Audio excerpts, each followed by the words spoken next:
Assalamualaikum warahmatullahi wabarakatuh. Bertemu lagi dengan saya. Mari kita belajar SKD untuk persiapan CPNS tahun 2026. Hari ini kita akan belajar menyelesaikan soal-soal SKD. Oke, langsung saja kita bahas soal-soalnya. Kemarin kita mengerjakan sampai nomor 70. Berarti sekarang membahas mulai nomor 71. 71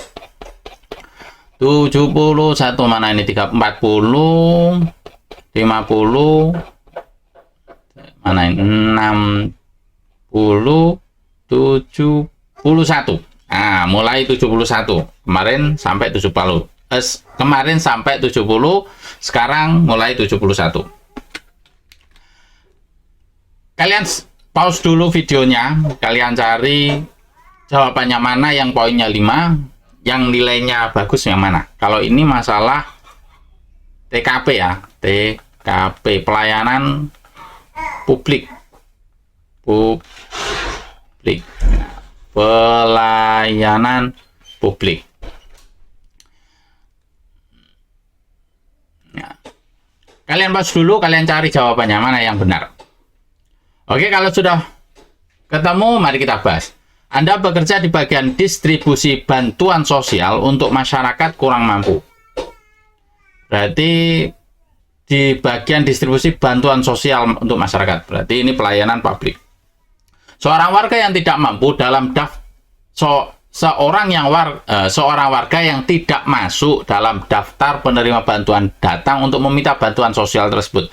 Namun ia terlihat masih memiliki kondisi ekonomi yang lebih baik jika dibandingkan dengan warga lain yang sudah terdaftar. Ia terus memohon agar Anda membantunya karena ia sedang mengalami kesulitan. Apa yang Anda lakukan? Ia menolak. Dia tidak di dalam daftar. A. Memberikan bantuan secara diam-diam untuk menghindari konflik dan rasa kasihan terhadap warga tersebut. Nah, ini membantu secara diam-diam. Ini minus berarti. B. Meminta warga tersebut mengajukan surat permohonan khusus agar bisa dipertimbangkan oleh pihak yang berwenang. Dia sudah sudah tidak terdaftar dalam daftar, tapi kok masih mengajukan permohonan khusus ini. Ini lebih baguslah dibandingkan A. C. Mengusulkan agar warga tersebut berbicara langsung dengan atasan untuk mencari solusi lebih lanjut. Nah, ini bagus, lebih bagus dari B lah. Kita cari yang lain dulu. D. Dengan tegas menjelaskan bahwa bantuan hanya diberikan kepada yang sudah terdaftar, tetapi menyarankan warga tersebut untuk mendaftarkan diri dalam program bantuan berikut. Nah, ini bagus, ini lebih bagus dari yang C. Kita lihat yang E. Menolaknya secara langsung dan menyuruhnya mencari bantuan dari sumber lain yang lebih sesuai. Ini bagus juga, tapi masih bagus yang D. Nah, ini poin 5-nya. Nomor 71 jawabannya yang D. Untuk poin 4 itu ada di B. Ini poin 4-nya. Ini poin 4. Poin 3-nya ini berarti. Bentar. Kalau dikunci jawaban ini 71, ini poin 1-nya, ini yang negatif. Ini poin 4, ini poin 3. Kalau yang E itu poin 2. Nomor 72. Kalian pause dulu jawabannya. Setelah ketemu jawabannya, kita bahas. Sudah? Kalian menemukan jawabannya? Kalau sudah, ayo kita bahas. Anda bekerja di bagian informasi pelayanan publik. Nah, ini berarti masalah pelayanan publik. Suatu hari, seorang wartawan datang dan meminta data tentang jumlah warga yang belum mendapatkan bantuan sosial di wilayah Anda. Data ini sebenarnya dapat dipublikasikan, tetapi atasan Anda pernah mengingatkan untuk tidak memberikan informasi kepada media tanpa izin resmi. Nah, ini. Wartawan tersebut mendesak Anda. Nah, dengan alasan bahwa transparansi adalah hak publik. Apa yang Anda lakukan? Ya, menolak sesuai aturan atasan. A. Memberikan informasi tersebut secara diam-diam kepada wartawan agar publik mengetahui kondisi sebenarnya. Ini minus ini, memberikan informasi negatif. B. Menghubungi atasan terlebih dahulu untuk meminta arahan sebelum memberikan informasi apapun. Menghubungi atasan. Ini lebih bagus dari Allah. C. Menolak memberikan data tanpa izin resmi dan meminta wartawan untuk mengajukan permintaan informasi melalui jalur resmi. Nah, ini yang bagus ini. Ini positif, solutif. D. Memberikan informasi yang bersifat umum saja, tanpa menyebutkan data spesifik agar tetap menjaga prinsip transparansi tanpa melanggar aturan.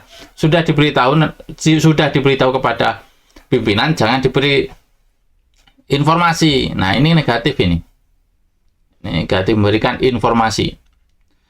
E. Mengabaikan permintaan wartawan dan tidak memberikan respon apapun karena khawatir melanggar aturan internal. Ini bagus, tidak memberikan datanya, tetapi memberi mengabaikan dan tidak memberikan respon. Nah, ini yang negatif kepada siapa tadi, wartawan, nggak bagus. Nah, kita tidak memberikan data sesuai aturan, sesuai perintah atasan, tapi juga jangan menyakiti wartawan. Jadi solusinya ya C. Untuk poin 5 C. Untuk poin 4, nah ini B. 4. Untuk poin 3, ini poin 3. Poin 2-nya ini, poin 1-nya memberikan informasi. Ini negatif banget. Lanjut nomor 73. Kalian pause dulu videonya. Kalian cari jawabannya mana yang pas. Sudah ketemu? Kalau sudah ketemu, mari kita bahas. Seorang warga datang ke kantor pelayanan dengan keluhan bahwa data pribadinya dalam dokumen kependudukan mengalami kesalahan yang menyebabkan ia kesulitan mengurus kebutuhan penting, seperti perbankan dan asuransi. Setelah diperiksa, ternyata kesalahan tersebut terjadi akibat kelalaian staf kantor. Nah, ini kelalaian staf kantor. Kelalaian staf kantor Anda dalam memasukkan data. Warga tersebut sangat kecewa dan mendesak agar masalah ini segera diselesaikan. Apa tindakan terbaik yang Anda ambil? Ya, minta maaf dulu, terus membereskan persoalan. Mengakui kesalahan dari pihak kantor. Nah, ini bagus. Meminta maaf, segera mengambil langkah perbaikan dengan memprioritaskan perbaikan datanya. Nah, ini bagus, ini solutif ini. Ini poinnya 5 ini berarti. B. Meminta warga mengajukan permohonan koreksi data seperti prosedur biasa, meskipun itu akan memakan waktu lebih lama, padahal pihak kita yang salah. Nah, ini oke, lihat dulu yang lain. Saya menyampaikan permohonan maaf lah, ini menyampaikan permohonan maaf, tetapi menjelaskan bahwa staf Anda hanya manusia biasa yang bisa melakukan kesalahan. Ini itu kayak menyangkal itu, minta maaf tapi ada perlawanan itu. Minta maafnya bagus. Ini poinnya mungkin ya kalau nggak 4, 3. Kalau nggak 4, 3. Dia menghubungi atasan untuk mencari solusi agar perbaikan bisa dilakukan lebih cepat dari biasanya. Ini bagus juga ini. Maksudnya lebih bagus dari C ini kayaknya ini. Ini poinnya 4 mungkin lah. Kalau 4, 3 lah. E. Menyarankan warga untuk melaporkan ke bagian pengaduan agar ada tindakan disiplin terhadap staf yang bertanggung jawab. Jadi yang A, B, C, D ini yang minta maaf cuma A, B. Cuma B ini kayak ada menentang gitu loh. Kayak ada perlawanan gitu loh. Menyangkal, ya menyangkal. Jadi yang poin 5 itu yang A. Ini poin 5. Untuk poin 4-nya, ya ini poin 4-nya yang D. Berarti poin 3, ini poin 5 ya. Poin 5. Sedangkan poin 3-nya itu menyarankan warga untuk melaporkan ke bagian pengaduan agar ada tindakan disiplin terhadap staf yang bertanggung jawab. Ini poin 3. Sedangkan menyampaikan permohonan maaf tetapi menjelaskan bahwa staf Anda hanya manusia biasa. Ini poinnya ini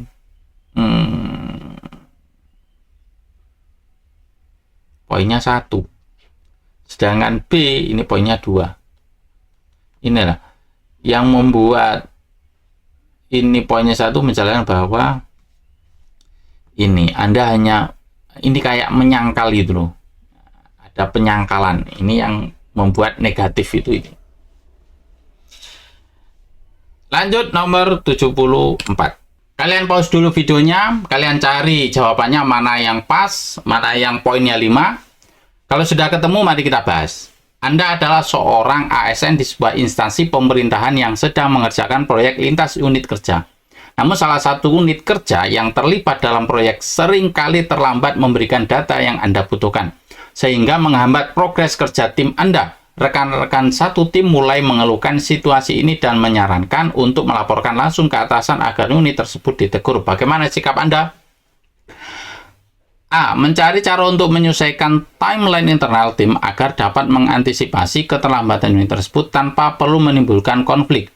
B. Mengadakan pertemuan dengan perwakilan unit kerja tersebut untuk memahami kendala mereka dan mencari solusi bersama agar proyek tetap berjalan sesuai rencana. Nah ini, mengadakan pertemuan dengan perwakilan unit kerja tersebut untuk memahami kendala, dan mencari solusi bersama. Nah, ini poinnya. Bagus ini. C. Menjalin komunikasi informal dengan rekan dari unit tersebut untuk meminta mereka mempercepat pekerjaan tanpa perlu melibatkan pimpinan. Nah, ini negatif. D. Melaporkan langsung kepada atasan agar unit tersebut mendapat teguran dan lebih disiplin dalam bekerja. Yang E. Mengikuti saran tim untuk menunggu saja sampai unit tersebut menyerahkan data, karena itu memang tanggung jawab mereka. Menunggu saja, pasif. Nah, negatif berarti. Berarti poin 5-nya adalah yang B. Nah, ini B. Untuk poin 4-nya, yang ini. A. Mencari cara untuk menyesuaikan timeline internal agar dapat mengantisipasi keterlambatan unit. Untuk poin 1-nya ya ini, pasif. Terus poin 2-nya ini, melaporkan langsung. Berarti ini poinnya, poin 3. 75. Kalian pause dulu, cari jawaban yang mana yang benar. Kalau sudah ketemu, mari kita bahas. Anda dan seorang rekan kerja memiliki perbedaan pandangan dalam menyusun strategi pelaksanaan sebuah program pemerintah. Rekan Anda bersikeras dengan pendapatnya, sementara Anda merasa bahwa pendekatan yang Anda usulkan lebih efektif. Jika situasi ini dibiarkan, program bisa terhambat. Apa yang Anda lakukan? Ini kerjasama berarti. A. Memberikan kesempatan kepada rekan kerja untuk menjalankan idenya terlebih dahulu, tetapi tetap mengawasi dan mengevaluasi hasilnya. Ini belum solutif ini. B. Menyerahkan keputusan kepada atasan agar menentukan strategi terbaik untuk program ini. Ini juga nggak bagus.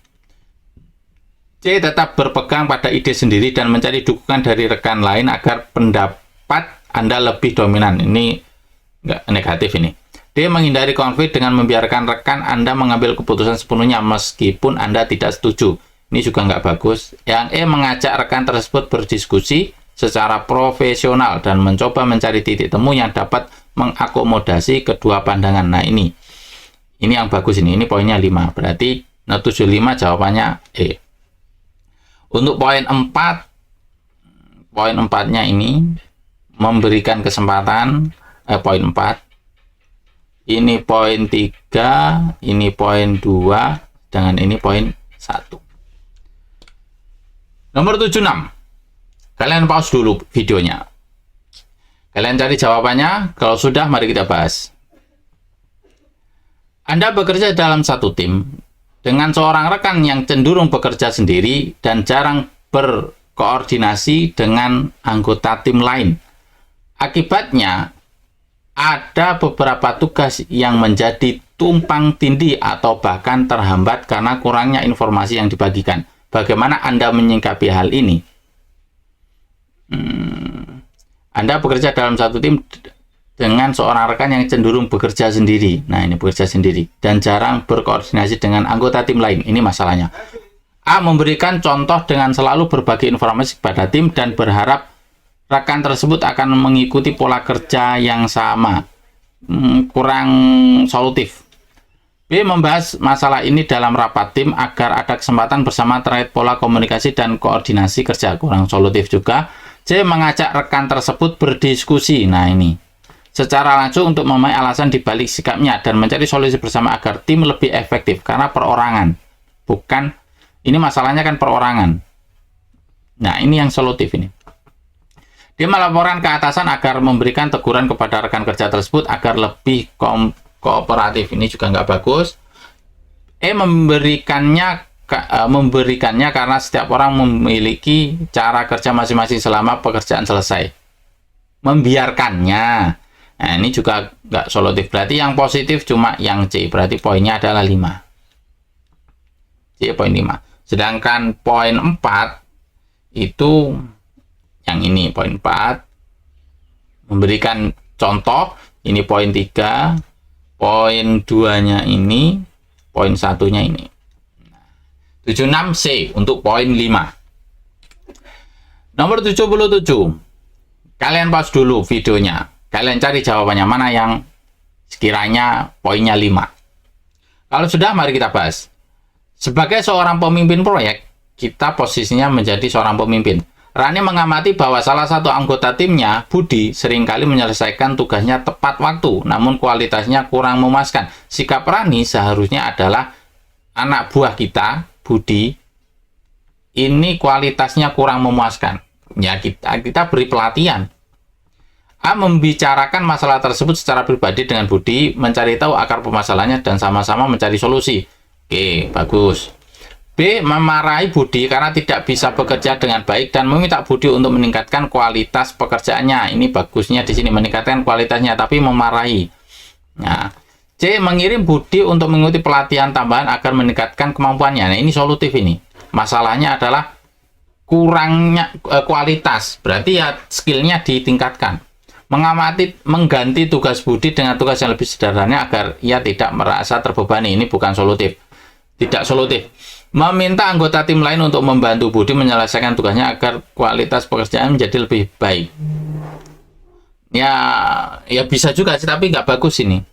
Ya, Budi kurang kelemahannya di kualitasnya, ya ditingkatkan skillnya. Berarti poin 5-nya ada yang C, ada di C.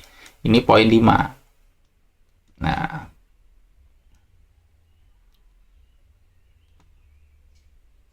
bentar. Membicarakan masalah tersebut secara pribadi dengan Budi, mencari tahu akar masalahnya, dan tunggu. Ini juga solutif ini yang A ini.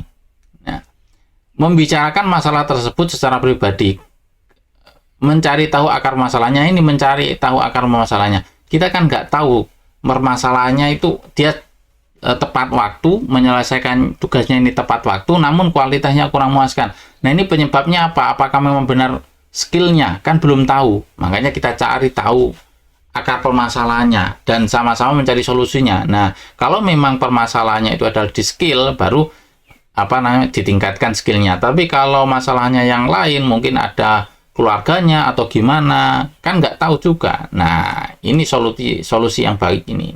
Ini poin 5. Sedangkan ini poinnya 4. Untuk poin 3 itu yang ini, poin 3. Poin 2-nya, ini poin 2, memarahi Budi, ini nggak bagus ini. Ini poinnya 1 ini. Jadi jawabannya nomor 77 adalah A. Nomor 78. Kalian pause dulu videonya. Kalian cari jawabannya. Sudah ketemu? Kalau sudah ketemu, mari kita bahas. Seorang karyawan baru, Sarah, bergabung dengan tim Anda. Ia mengalami kesulitan dalam menyesuaikan diri dan memahami tugas-tugasnya di kantor. Padahal karyawan lain yang masuk seangkatan dengan dirinya tidak mengalami kendala serupa. Sebagai karyawan senior, sikap Anda adalah Sarah bergabung dan kesulitan menyesuaikan diri. A. Menyarankan pada atasan untuk memberikan pelatihan tambahan secara khusus kepada Sarah. Oke, bagus. B. Menyarankan kepada atasan untuk mengadakan diklat yang akan diikuti oleh seluruh karyawan baru. Ini bagus juga. Menasihati secara terbuka di hadapan rekan kerja baru lainnya agar mereka bergerak untuk membantunya. Menasihati secara terbuka, ini negatif. D. Mengajaknya untuk makan siang bersama dan memberikan saran serta bantuan dalam menyelesaikan tugas-tugasnya. Ini bagus. E. Menyadari bahwa setiap karyawan baru memiliki caranya masing-masing dan beradaptasi. Ini enggak deh. Antara A, B, C. Kalau saya lebih condong di D. Kenapa? Karena ini masalah perorangan. Sarah bergabung dengan tim Anda. ia mengalami kesulitan dalam menyesuaikan diri. Ini perorangan. Berarti ya kita ajak ngobrol, kita agar lebih dekat, kita memberikan saran, ngobrol masalahnya gimana, ngobrol biar bersahabat. Dan terus setelah itu bertanya, memberikan saran. Ini yang bagus ini, poinnya 5 ini. Poinnya 5. Sedangkan untuk poin 4 itu ini, menyarankan untuk latihan. Sarah yang untuk latihan. Terus yang poin 3 ini rame karena masalahnya di sarahnya kan, berarti sarahnya yang harus didiklat. Ini poin, makanya ini poinnya 3. Untuk poin 2-nya ini. Nah, ini yang negatif ini, poinnya 1 ini. Oh, sebentar. Ini kayaknya acuh, ini poinnya 1, sedangkan ini poinnya 2. Nah, ini menyadari bahwa ini acuh. Ini acuh, nggak peduli. Nah, ini yang membuat jelek, itu dinasihati secara terbuka. Lanjut nomor 79. Kalian pause dulu videonya. Kalau sudah ketemu jawabannya, mari kita bahas. Sebagai ketua OSIS, Bayu diminta untuk memimpin sebuah proyek penghijauan di lingkungan sekolah. Proyek tersebut melibatkan seluruh siswa, guru, dan warga sekitar. Minimnya dana dan keterbatasan waktu menjadi tantangan utama proyek. Sikap Bayu seharusnya ya mencari dana. Bagaimana mencari dana? Ya kita lihat poin-poinnya dulu. A. Menurunkan target proyek dan hanya fokus pada area-area yang mudah dijangkau. Ini etos kerjanya ini kurang nih. B. Meminta sumbangan wajib kepada seluruh siswa dengan nominal sukarela untuk memenuhi kebutuhan dana. Bagus juga. C. Mengadakan lomba desain taman untuk melibatkan seluruh siswa dan mendapatkan ide-ide kreatif. Ini oke lah. D. Mencari sponsor dari perusahaan-perusahaan yang peduli lingkungan tanpa mengorbankan independensi dan nilai-nilai sekolah. Ya, ini yang bagus ini solutif ini. Membuat proposal proyek yang meyakinkan untuk diajukan kepada berbagai pihak seperti pemerintah, daerah, dan perusahaan swasta. Ini bagus, antara D dan E. Kalau saya lebih menonjol ke D ya. Untuk 79. Bentar. Ini bagus juga. Bentar. Mencari sponsor dari perusahaan-perusahaan yang peduli lingkungan tanpa mengorbankan independensi. Kalau ini membuat proposal proyek yang meyakinkan untuk diajukan kepada berbagai pihak seperti pemerintah daerah dan perusahaan swasta. Nah, ini lebih luas ini jangkauannya ini. Nah, poin 5-nya ini jangkauannya lebih luas. Yang E. Untuk poin 4-nya, mengadakan lomba desain. Mengadakan lomba desain taman untuk melibatkan seluruh siswa dan mendapatkan ide-ide kreatif. Ini bagus. Mencari sponsor di perusahaan-perusahaan yang antara C dan D. Nah, ini antara 4 lah. Antara 4 dan 3 lah. Nah, antara ini. Terus yang A dan B ini poinnya 2 ini. Meminta sumbangan wajib. Ini sumbangan wajib. Ini nggak bagus ini. Ini poinnya 1 ini. Sedangkan ini poinnya 2. Lanjut nomor 80. Nomor 80. Anda baru saja ditugaskan bergabung dalam tim lintas instansi untuk menyelesaikan sebuah proyek strategis nasional. Proyek ini memerlukan kontribusi dari berbagai pihak yang memiliki latar belakang dan kepentingan berbeda. Rekan-rekan dari instansi lain tampak belum memahami urgensi dan target yang harus dicapai. Sementara atasan mengharapkan hasil dalam waktu cepat. Bagaimana cara Anda membangun jejaring kerja yang solid agar semua pihak mau bekerja sama dengan efektif? A. Membangun komunikasi informal terlebih dahulu dengan perwakilan tiap instansi untuk memahami perspektif mereka sebelum menentukan langkah bersama. Ini bagus. Tapi ini komunikasi informal, tapi ini bagus untuk pembukaan. B. Mengadakan pertemuan awal. Nah, ini pertemuan awal dengan semua pihak untuk menyamakan persepsi, menjelaskan urgensi proyek, serta menyusun strategi kerja yang melibatkan kontribusi setiap instansi. Nah, ini lebih dijabarkan, lebih jelas ini. Ini poinnya 5 ini. Kita lihat yang C dulu. Mengutamakan koordinasi dan rekan-rekan satu instansi agar tim internal solid terlebih dahulu sebelum menjalin komunikasi dengan pihak lain. Nah, ini poinnya 3 ini. Bagus sih. D. Menjalankan tugas sendiri sebaik mungkin sesuai dengan peran dalam proyek sambil menunggu pihak lain lebih memahami urgen proyek. Menjalankan tugas sendiri. Nah, sambil menunggu. Ini yang buruk ini. E. Melaporkan kondisi ini ke atasan agar ia yang turun tangan dalam memberikan arahan langsung kepada pihak lain. Agar atasan turun. Ini jelek ini. Nah, ini poinnya 1 ini. Berarti ini poinnya 2. Ini poinnya 4 berarti.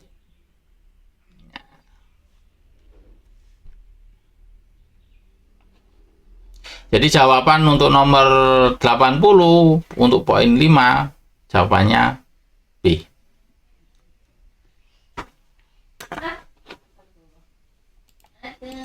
Sepuluh soal sudah kita bahas, semoga bermanfaat untuk kita semua dan semoga di tahun ini, di tahun 2025 kita lolos PNS menjadi ASN, diangkat menjadi PNS. Al-Fatihah. A'udzubillahi minasyaitonir rajim. Bismillahirrahmanirrahim. Alhamdulillahirabbil alamin arrahmanirrahim maliki yaumiddin. Iyyaka na'budu wa iyyaka nasta'in. Shiratal mustaqim shiratal ladzina an'amta 'alaihim ghairil maghdubi 'alaihim waladdallin. Amin. Terima kasih. Saya akhiri. Assalamualaikum warahmatullahi wabarakatuh.